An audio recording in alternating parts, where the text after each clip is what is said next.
At ito na nga. Ito na yung araw na pinakahihintay ko, guys. Mag-unbox tayo ng isang bagay na pangarap ko sa Pilipinas. Dito ko lang natupad. Kaya napakasaya ko ngayon dahil na-achieve ko siya, nakuha ko siya. Wala nang intro pa. Ipapakita ko na. Woo! Ito ang DJI Mini Pro Mini 4 Pro. Yeah. Wow. Di ba? Sana all. Madaming vlogger ang nangangarap ng kagaya nito. Drone. Wow. So ito, binili ko to para sa aking content, sa aking bagong content dito sa New Zealand. Para maipapakita ko sa inyo na mas maganda quality na content. Shoutout nga pala sa Norman Harvey. Doon ko binili yan. Shoutout sa inyo, napakaraming playlist na ibinigay nyo sa akin. Ipapakita ko na rin sa inyo, guys, kung ano yung mga previous na nakuha ko. Itong napaka-affordable na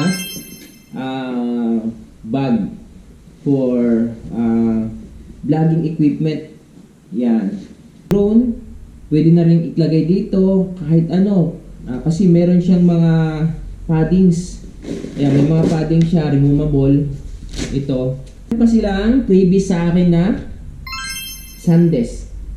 The memory card, SD card. Original. So, dalawa. Meron pang isa.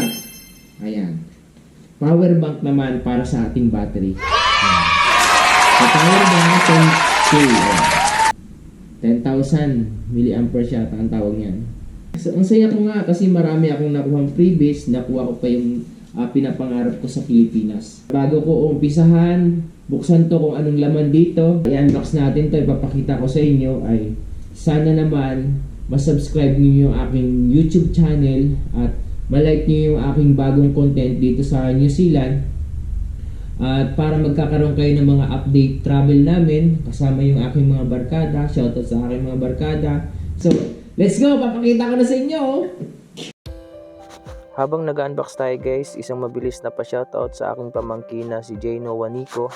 DJI Mini 4 Pro. Nagtitimbang siya ng 249 grams. Training or examination is not required. So, hindi na natin kailangan ng certificate. Dimension, kapag naka-fold siya, 145 by 90 by 62 mm. Pag nakabuka naman, 171 by 245 by 62 mm. Maximum flight time, 34 minutes sa ordinary na battery, pero pwede mo siyang i-upgrade ng other battery, magiging 47 minutes yung maximum flight niya.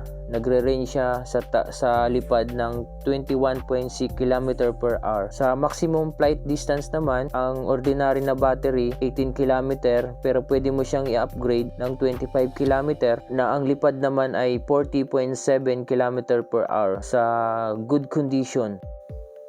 So ayan guys, yan yung mga laman ng nasa box.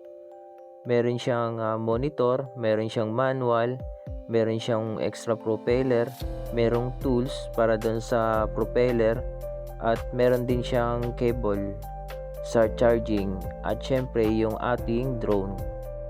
Ayan na lahat. Ayan, wala nang laman yung box. So itabi ko na yan. Ayan, iisa-isahin ko na yan. Yan yung controller. Napakaganda niyan guys. Ganda ng screen yan. Parang cellphone din. At yan ang ating drone, DJI Mini 4 Pro. Napakaganda, napakaangas niyan mga par. Yan.